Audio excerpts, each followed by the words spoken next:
Is autism a form of emotional abuse?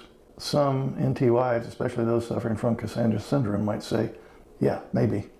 So this is kind of like one of the hardest questions you'll ever ask yourself. Is it autism or is it abuse? So let's look at capacity versus choice. Autism changes capacity. It changes how a brain processes emotion, how it reads cues, how it tolerates stress. So it can mean your ASD husband truly struggles to notice tone, facial expressions, or the emotional meaning behind your words. And this is not cruelty, that's wiring. Abuse is about choice. Somebody who's going to be abusive, they choose to do that.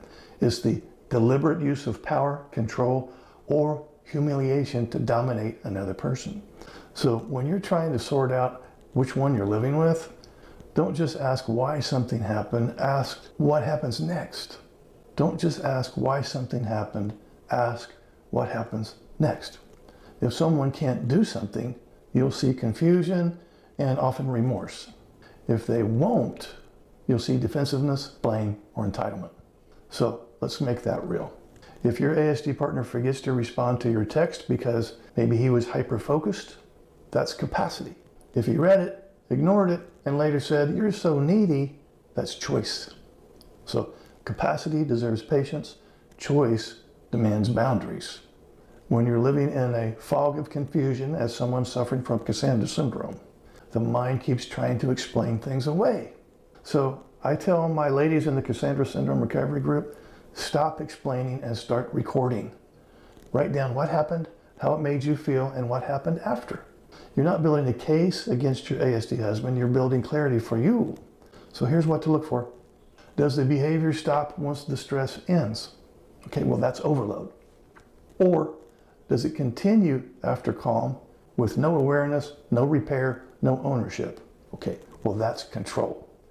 A meltdown ends with recovery, abuse ends with repetition. So if your ASD partner apologizes, takes small responsibility, and tries again differently, well, that's progress. We want that. If you're blamed for their behavior, "Look at what you made me do," he says. That's manipulation, and that's not okay. After every rupture, something should move towards healing. It doesn't have to be perfect. It can be clumsy, a small act of service, a note, a question like, "Are you okay?" That's repair. It's the nervous system saying, "I still care." But when there's never any movement towards repair, only silence, deflection, blame, that's emotional starvation. And starvation isn't love, it's slow death. If you're unsure, try saying, "Hey, I love you, but I can't keep being hurt this way. I need to see some consistent change." Then step back and watch the behavior, not the promises. Change is seen in small daily respect, not in panicky apologies. If you ever feel afraid in your own home, believe your body. It's telling you the truth. You don't need a diagnosis to justify protecting yourself. Create a safety plan, someone you can text, a phrase that means "I need help," a friend you can stay with. Safety isn't drama, it's wisdom. And if what you're feeling isn't fear, but deep emotional exhaustion, then create space. Take a walk. Go quiet when the conversation turns cruel. Rest before explaining. You're allowed to protect your peace. You're allowed to exist beyond the chaos. Now let's talk about holding both truths.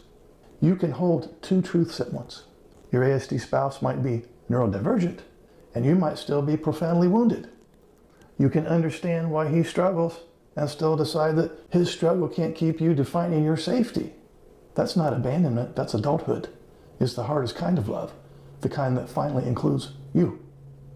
So if this resonates, subscribe now because I'll be putting out several videos each week. I don't want you to miss a thing. Also, I have a book from Amazon specifically for Cassandra syndrome sufferers. I'm going to put a link to that book in the description area and pinned in the comment section. I also have a Cassandra syndrome recovery group. We meet on Zoom 1 hour each week for 4 weeks. I'll put that link in the description and in the comments. And I hope to see you face to face in the very near future. Would you like to schedule a paid private coaching session? This will be in the form of a face-to-face Zoom call. Underneath any of my videos, you'll see this Calendly link. If you click on that link, It'll open up my calendar. You can pick the available days and times that works for your schedule. You'll get a follow-up email immediately after purchasing a session that will have the Zoom link that coincides with the day and time that you picked. I will get an email too that you scheduled a session, and I will be available on that exact day and time, and we will talk. I look forward to working with you.